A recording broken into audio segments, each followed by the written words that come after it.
sports fans out there in the Toulosphere. Welcome to the One Man Sports Rant. I am your host, Will, the alternative ESPN Sports Thrill. Frills and thrill. Talking national championship game, Michigan versus Louisville. Alright, we don't got a whole lot of time here. I want to keep your attention. Don't worry, I'm not going to be talking more than 2 minutes. We're going to be rolling the game graphics. Except to say, this show is copyrighted to the OMSR with brief video highlights courtesy to CBS, NCAA, and ESPN. The OMSR does not own these video highlights, but does own all the other original content. The overall concept herein thereof, most rights reserved. Alright, so I don't even need any more paperwork. Like Keith Olbermann style of MSNBC former fame. We're going to get into the legalities of why we have to do a show later. We're going to ask Kim Pak who's going to win. Haven't peeked ahead. The show's being done at 6 o'clock Pacific time. The national championship game. Shinto Bell, Kim Pak, Oracle to the sports god, 1300-year-old Buddhist statue from Cambodia. Angkor Wat style. And go. Just don't have any time. Don't have any time to study. Have to keep your attention. Alright, we got the magic I Ching dice. Got my calculator here. I keep screwing up the math. Boom. I mean, I'm serious. I'm like, you know, we have no time. And I say we, One Man Sports Rep, we all agree. Save the comments for the actual sporting event that we're able to bring it for a pro bono sports show, because there is a we involved. We're all former, college basketball, football players, or Marine Corps recon. If you wouldn't say it to our face, I'm pretty sure it's the case. Don't say it from the safety of your computer. It's never going to make it. Hey, Kim Pak. All of the I Ching. I'll explain it later. I swear, I got only 3 minutes. You have to ask the question to where the answer is the opposite of what you want to hear. That way you can't be accused of, well, that's what you wanted to hear in the first place. We're a little bit partial to Fab 5, and not 1986, Nervous Purvis, Ellison, Louisville, win the championship. Although we love Coach Pitino. So what are the chances Louisville is going to win versus Michigan? We've got to wait for all 3 dice to show up. I'll explain the math along the way, and then we're going to roll the game graphics. If you want to hear after the fact, fine. Well, there we have it, Jim. 5, 6, and 1. 12. Times 10, it's 120. Divide by 3, that's 40. Plus the number of dice, 3, that's 43. Plus 12, that's 50 frickin' 5. Now, I finally did the math correctly. Alright, so it sounds like Louisville's going to win the game versus Michigan. It's going to come down to Russell Smith or Peyton Silva pulling it off, but he could be wrong. It could be the other way around. It could be Trey Burke and or Tim Hardaway Jr. Roll game graphics. Thanks for watching. Let's take a look at the first half stats presented by Coach Pitino. Trey Burke played 6 minutes in that first half. Smith and Steve are 2 out of 13 from the field. It really, forget the numbers, it gets down to 2 guys. It gets down to Albrecht and Hancock. Albrecht was unbelievable. He saved the day for this club with Burke on the foul, on the bench with those fouls. And he comes in and knocking down shots from all over the place. A couple of spot ups, one off the dribble off a high pick. Can you say ABA shootout? Yeah. Knocking down threes. Hancock made all 4 in, as did Albrecht. This was just a terrific display of shooting. Albrecht 17, Hancock 16. And just a moment ago, Coach Bilas of Michigan talked with his assistants about how to stop that.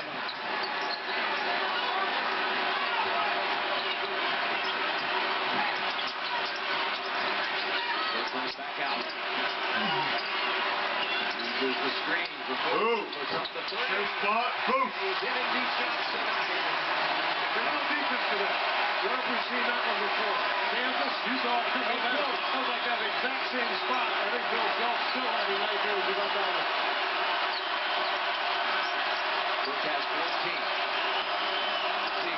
Leave it corner. That's Smith. Long rebound Burke. Want to push it up ahead. Smith going to be called for his third. Steve picks up. The ankle pass. It was too late, Jim. That pass should have been made. And Siva goes to and Peyton Sr. Rucker. 12 points for Junior. 8 coming in this half.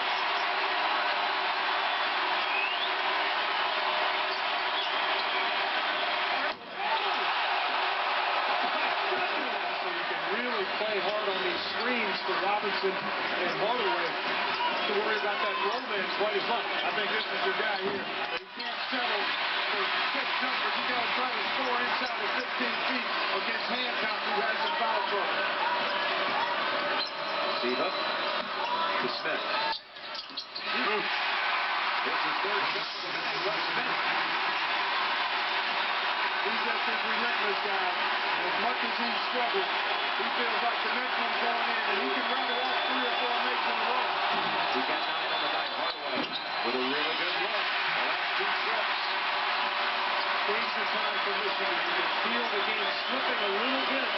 What happens here in the next minute or two? Remember how many times Louisville has blitzed opponents here in this tournament over a 2-3 minute stretch. That's what they do, and Siva gets to be out there. There's a lob to Siva. In transition, actually this is Louisville. Beautiful execution, and look at Siva elevates. Wow. You like and that then one? at the other end, oh yeah, this one was sweet too. Glenn Robinson the third. But Siva, they list him at 6 feet in the program. That's a program height. He's south of 6 feet tall and really elevated on that. Inbound to Horford. This was challenged by Jang, and Michigan goes back outside with it. As we near 5 minutes to go in a great championship game. Oh, that's bad looking already. To defend. Can't believe it. There wasn't a foul on the ball. It had to be with the body. Let's take another look. You can see both sides of the ball. Now, that's, you don't call foul like that in the national championship. Gary on the bench. Lead back to 5. Gary with 4 fouls. I think you can't wait too much longer. Siva coming up big tonight with 16 points, 12 in this half. Burke steps in, that's a 2. Short trip, that's the hammer. Gets it back out. Jang. And working. Jay. Wow, he's looking good. He did not look like this earlier in the year. 7. That was so well done by Louisville. The quick pass ahead by Smith led to the post up for James. Well, it seems that way. 6 turnovers in this half. You see the team foul story very much in favor of Michigan, but they have to find a way to get stops. And Louisville operating out of this pick and roll. Jang has come alive. He's going against a McGarry who has 4 fouls. Jang. Gary's on him. What? Oh, who is that guy? That is not the guy that Louisville had at the beginning of the year. What a week. Crazy week. Crazy good week. What a game. And there's Denny Crum, who won the first 2 school championships, national championships.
Pitino joined John Wooden in the all-time number of total wins in his career tonight, on this night of the 75th National Championship, the winningest coach in the history of the championship.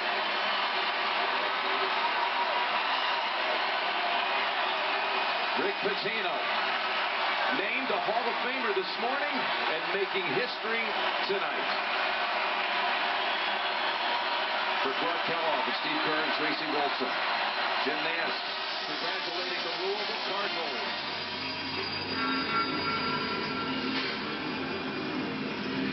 Well, I'm going to have to show the Napa commercial now. I know belts and hoses, not X and O's. I do O2 sensors, but not defenses. Yeah, I'll make the right call to keep your car in the game. Don't even need a playbook, it's all in my brain. Fuel injectors, alternators, radiators too. It's who I am, it's what I do. Never know how. Never know how. In the preseason top 5, and each spent exactly 1 week in the #1 spot atop the polls, but Louisville and Michigan hoping to take home the ultimate #1 from Atlanta and keep it forever as national champions. Glad to have you with us, Atlantic Station in the heart of Atlanta. Jay Williams, Seth Greenberg, and Jay Bilas here. Michigan and Louisville for the title. Rick Pitino trying to become the first coach to win championships with 2 different schools, one in '96 with Kentucky, and the Fab Five in attendance. Chris Webber, disassociated for a period of 10 years. Great hat there, Jalen. Hope you bring that home with you. But a freshman carried Michigan in the first half, and it was a barely recruited one. Spike Albrecht, averaging less than 2 points per game, never scored more than 7 points in a game. Given name was Michael Joseph, but they called him Spike because he wouldn't take off his baseball spikes, and he started raining in threes, just knocking him down. He was driving it right into the heart of the net and then driving down the boulevard, Jay Will. Just played with supreme confidence due to the fact that Trey Burke was out in the first half with 2 fouls. This cat had 17 in the first half. Michigan was up by a dozen, and then Michigan had Spike, and the Cardinals had Luke Hancock, Jay. Couple step behind Breezy at 4 threes toward the end of the first half. That got Louisville back in the game. A 14-1 run. Louisville on the run. High handoff. Don't you very much. Montrezl Harrell, Louisville, though, down 1 at the break. Second half, 3-point game. Siva went to the, he was making like Curly Neal, going to the ground and throwing it up and scoring. And 1 mixtape. Here goes Siva again, Seth. Siva probes the defense as well as any guard in the country, and he can finish out the rim with an array of layups. Not really sure about his dad's shirt, but still. Tim Hardaway Jr. baptizing the masses, and Tim's dad's shirt okay. Game pretty good as well. Hancock. Alley-oop, Siva rising high to be on the business end. It's a 5-point game, but on the ensuing possession, Trey Burke to Glenn Robinson III. Thank you very much. Michigan back within the triple. 5:13 to go. Siva open floor. Burke, no soup for you, but he called the foul. What did you think, Jay? It was a clean block, a great play by Burke. The referee just called a foul. Louisville up 5 after the free throws. And Shane Bohannon doing his best. Moses Malone in there. Bohannon had 1 rebound in the first half. He finished with 11 in the second half for a total of 12-15 points. Terrence LeVert got a big rebound for Michigan late here, down 4, but he landed on the baseline. Cardinals get the ball, and Rick Pitino gets the championship. 82-76, and how about this? Kevin Ware, who suffered that gruesome broken leg in the Elite 8 game against Duke, promised during the week he would cut down the nets if the title went to the Cardinals. His mom said no while Kevin was making that promise, but he was able to do so. 82-76. Louisville gets the championship, their 3rd in school history. Rick Pitino gets his 2nd as head coach. I want to congratulate the University of Michigan. They are a great basketball team. You know, a lot of times... We have been saying this on the OMSR. He is the best college coach interviewing ever. The games are not always great, not always pretty. This was a great college basketball game. We watched countless hours of film on Kenneth Fareed, and, you know, Shane told me before the game, he was like, just say thank you. And I was like, what? So just say thank you. And I was like, all right, thank you. And he came out today and was a man amongst boys on the board, and he started padding his stats a little bit, tried to miss his layups and get it back, but he played terrific tonight. I just try to play off Russ and Peyton, you know, and Wayne today. You know, they're so good at getting you open shots. You know, Gorgie found me out for a couple of those, I think, but you know, I just try to play with them. You know, they're the guys who are usually scoring all the points. If I can step in and hit an open shot or just try to help out, I do. But you know, Russ and Peyton lead the show. Coach P is just truly amazing. You know, I babysit his kids, or his grandkids, and you know, so it's just truly amazing to get this win for him, and I'm just truly blessed. And And what a remarkable story for the most outstanding player in the Final Four, Luke Hancock. A transfer from George Mason, and much of the emotional attention had been on Kevin Ware and the inspiration he had provided. Luke's personal inspiration coming from his father, who's gravely ill, didn't know if he'd be able to make it to Atlanta to see his son play. He did, and what a show he put on, averaging 21 points in the 2 games. Michigan, meanwhile, shot better than 52%. That's the best percentage by a team that lost during the shot clock era of the championship game in the tournament. But late in the game, a little bit of confusion from the Wolverines about when to foul and how many team fouls they had. It's a coaching error on my part. I thought we were in the one-on-one, and so I thought that foul was going to end up being, we were trying to foul the right guy, number 10. We wanted to foul him. So I was actually happy that 10 was going to the foul line, and then I didn't realize we were in the one-on-one. So that falls right on me as a coach. It hurts a lot. Just to get to the national championship game, just to play for the national championship, it hurts so much. A lot of people didn't expect us to even get this far. You know, a lot of people didn't expect us to even get past the second round. And you know, we fought. We fought all the way up to this point. But like Coach Bilas said, Louisville was a better team today, and you know, they were deserving of the win. We could have done some things better. Every one of us today and got a win. At the same time, Louisville is a terrific basketball team. I've not seen that quickness anywhere.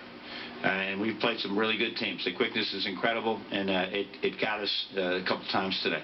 This game hurts so much. You know, that's something that, you know, I just talk over with my coaching staff, my parents early over the next couple of weeks, and you know, I'll make a decision from there. But you know, thanks for being interested. I'm just not. It's not on my mind right now. Burke had a sensational season. Michigan loses in the title game for the 5th time, but they don't exactly lose to semi-pros when they get there. John Wooden, Bob Knight, Coach K, Dean Smith, and now Rick Pitino, all Hall of Famers, the teams that beat Michigan and kept them from winning a national championship. So Michigan comes up a little bit short, and Louisville turned the game around late in the first half with the great shooting from Hancock. 2 big factors, it seemed to me, in the second half: Siva's penetration and Louisville's dominance inside. No question. I mean, Louisville dominated the paint. They dominated getting into the paint off the dribble, especially Peyton Siva, who was off of those ball screens. And when they got those back picks, they could throw it to the rim. They got him a couple times in that. And Shane Bohannon set the tone from the beginning of the second half all through with his tremendous rebounding at both ends, but especially on the offensive glass. He had 7 offensive rebounds. Gorgie Jang had 8 points, 8 rebounds. He blocked 3 shots. It was a total team effort from Luke Hancock dropping threes all the way to Bohannon and Jang inside. I thought it was a great team effort by Louisville. Yeah, I thought basically, I'll take your Spike Albrecht and I'll raise you with Luke Hancock. In the first half, Luke Hancock, those 4 big threes got Louisville back in the basketball game. And like Jay said, I thought Rick Pitino did a terrific job at halftime, because when they came out in the second half, they didn't start Russ Smith. Now think about that. They didn't start their leading scorer, and they pounded the ball inside, whether it was on the pass or off the bounce. They got the ball to the paint. Peyton Siva, his leadership over the course of the game was magnificent. And then defensively, I just thought the cumulative effect of that Louisville defense wore Michigan down. You know, I said this in the pregame. The great thing about Peyton Siva, his ability to move on to the next play. In that national semifinal game, he wasn't that good. He was average. And for him to step up in this ball game with 18 points, 5 assists, and 2 turnovers, he did a really good job of taking care of the ball. They got Trey Burke in foul trouble. He stayed out of foul trouble. And also seeing Bohannon, 4 points, 1 rebound in the first half, but he became a man in the second half. Their ability to play together, and the fact that they have 3 playmakers on the court, Russ Smith, Peyton Siva, and Gorgie Jang, is the reason why they won this ball game. And to play through things, you know, not once did they drop their head in this game. Their body language was tremendous. When they got down 12, they kept playing. They just kept fighting. Where is the Louisville crowd celebrating? Game in a row, too, by the way. In the background. Exactly 12 My question, to Wichita State. wouldn't you be asking to? I mean, there's like, what, 5 people there? That team. Not once. And whether Peyton Siva had a rough game against Wichita, definitely not like football. Peyton Siva has won 2 straight Big East tournament championships, 2 straight Big East tournament MVPs, 2 straight Final Fours, and now he caps it off with a national championship. That kid's a winner. And he is a direct reflection of his head coach, Rick Pitino, who just found out officially going into the Hall of Fame. He is the first coach to win national championships at 2 different schools. Take that, Mike. Wooden for 25th on the wins list with his 664th. What does this win, this championship, do for Rick Pitino's legacy? He's on the top tier of coaches all time, the very top tier. So when you talk about Wooden, Knight, Krzyzewski, that group, he's up with them. So Rick Pitino gets a victory. We'll have much more on his coaching legacy and how it impacts his standing among the great coaches and how it lifts Louisville among those multiple title winners now with 3. Only 8 schools have done it, and plenty of jubilation in the Bluegrass country. The Cardinals are national champions.